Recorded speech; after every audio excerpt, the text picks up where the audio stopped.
So this is my first video. So I wanted to record my journey here in South Korea. So it's been a month. Can you believe it? Well, I can't believe it. Yeah, it's been a month. So I really want to share my experience here and how happy, sad, everything. It's just been a month. So I have some notes here that I wrote. So hopefully I could follow up. I'll try to make this video very, very short. Okay? So, Korea month. Well, what can I say? It's been really an experience, a learning experience, I should say. And I really want to thank God for this really opportunity to be here because I know coming year was what's the word I'm looking for?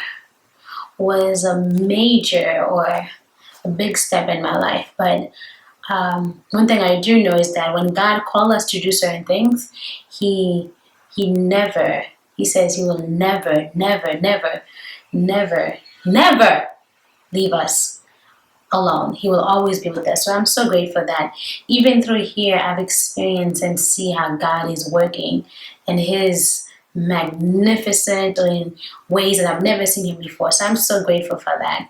But just an overall experience being here for this month. The first month in Korea, I must say, is really a learning and month, and you're really learning about yourself and the culture and the people. So for me, it has been really a soul searching because I'm trying to find out who I am really and really what the purpose that God has for me here. So as a missionary, and also as a teacher, you are really interacting with different people, but with different personalities. So it's really a hard work. But I know that God has been so faithful throughout this month, and I'm so grateful that I've seen another month, or I've seen this month, I should say. So during my orientation, let's talk about orientation. So my orientation was 2 weeks, and the main institute, the men's school, which is in Seoul, it was really good. I must say, I've learned a lot about myself, just a short time, just with people, and more importantly, the people that I've encountered while I was there. So I am so grateful for my dear friend Sandra. Yeah, Sandra, if you're listening, love you, girl. Yeah, she's really good. Her spirit and just her positiveness about things, and just the way that she really expresses herself.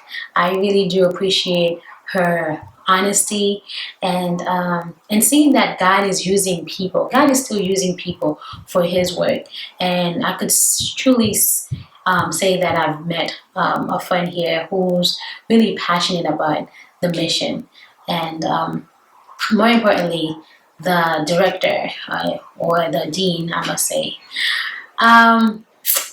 Every morning during orientation, we have devotion, and I don't think it was a coincidence that we started reading the book of Isaiah.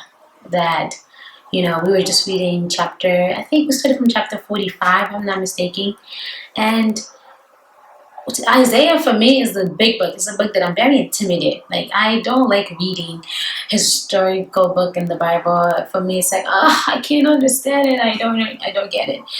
But one thing I did ask God when I was coming here was for Him to take me out of my comfort zone, for Him to teach me something, for Him to help me to learn more about myself and more about Him.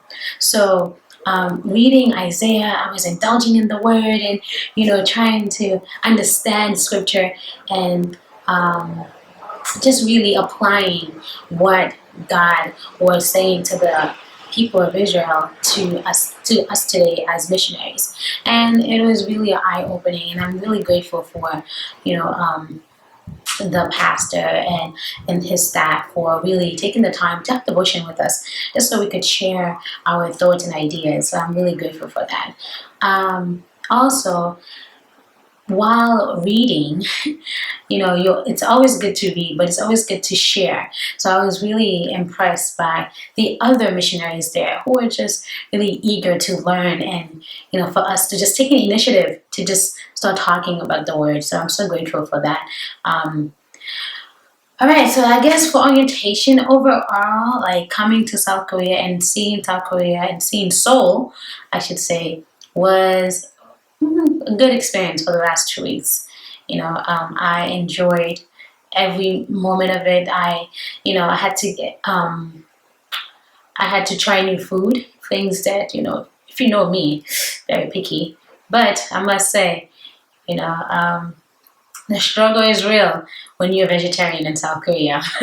But being in Seoul, I was able to eat a lot of veggie food because around the area there's a lot of SDA, so it makes it easier for us to eat and for them to cater to the SDAs. So, but let's talk about moving to my city here in Chuncheon.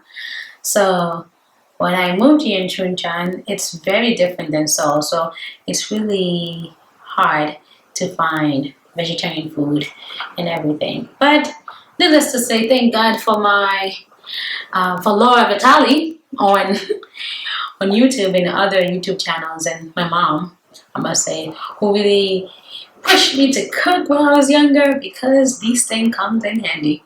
Cooking here in South Korea is expensive, but I rather cook than eat something that I don't know if it's meat, if it's pork, if it's octopus, if it's something.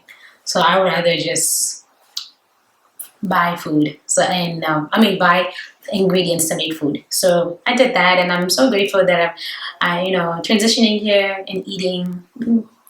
Not so bad. Although food is expensive, but I rather spend a little bit money on food than not eat at all. So it's been good. I'm learning about culture. Learning about the culture here it's really important to do, and I've been trying to learn about myself and also the people, like why do they do the things they do, and how to try to adapt to the way that they do things. So when it's not, oh my god, it's a shocker, like a culture shock for me, because back in America, we don't like recycling. Here, recycling is essential because the country is fairly small, so recycling is very important. And learning things like that, and learning about the food, and just how important family is to them. They're very, like, the way they are, they're very caring. I could see, well, for the last 2 months, well, not 2 months, month, I've seen that these people are very open to share their family, their friends, and just want to embrace you. And for me, it's really heartwarming to know that hey, there's still people in the world who still loves, who still wants to, as long as you don't disrespect them and respect them, it's all that matters. So I'm learning a lot, still in the learning stage, I must say. But needless to say, I'm so happy that I'm able to be part of, just this culture here, and learning about the other side of the world, just learning about how people do live their life. Time difference. Oh God, I must say, time is important here. And the fact that jet lag was not a joke. I must say, orientation was hard because I was still running on, Western time, American time. So coming here, oh Lord, like when it's 2 p.m. in the afternoon, it's like 1 a.m. back home. I just went to sleep. My body just couldn't. So I had to fight. Like, really, the jet lag, yes, it's real. Jet lag is serious. And then you have family members who really are friends, who really or not consider it, or probably not. I don't want to say not consider, but it's new to them. It's new to them too. So they trying to adapt to the time, and they calling you at 3 o'clock in the afternoon and say, Esther, why are you not picking up the phone? Esther, pick up your phone. And I'm like, it's 4 o'clock in the morning. I just went to sleep. But it takes some time. So I'm learning. So what I try to do now is turn off my phone during the night. Turn off my phone, and especially when my best friends are calling me, texting me, Esther, stop sleeping. I'm like, I just want to sleep. So I have to really learn that. But needless to say, it's a learning process for me and for them. So I really understand that. Also, spending time reading here, especially on the Sabbath, I am so grateful for the peace and the quietness of my apartment while I'm here reading. I get to really understand and really take time to read new books. I'm reading the Book of Kings, and I'm so grateful for history. Just learning about new things, and so I'm really happy that God is taking me and teaching me new things as I'm reading. Hope to share some new ideas with you or new things that I'm reading in the Bible soon. Maybe if I make another video. I don't know. Who knows? Over our experience for this month, I can say some goods that some bad is the fact that I'm here and my family, my friends. I really do miss my friends and my family, and it's hard, away from home. I never thought it would be that hard, but it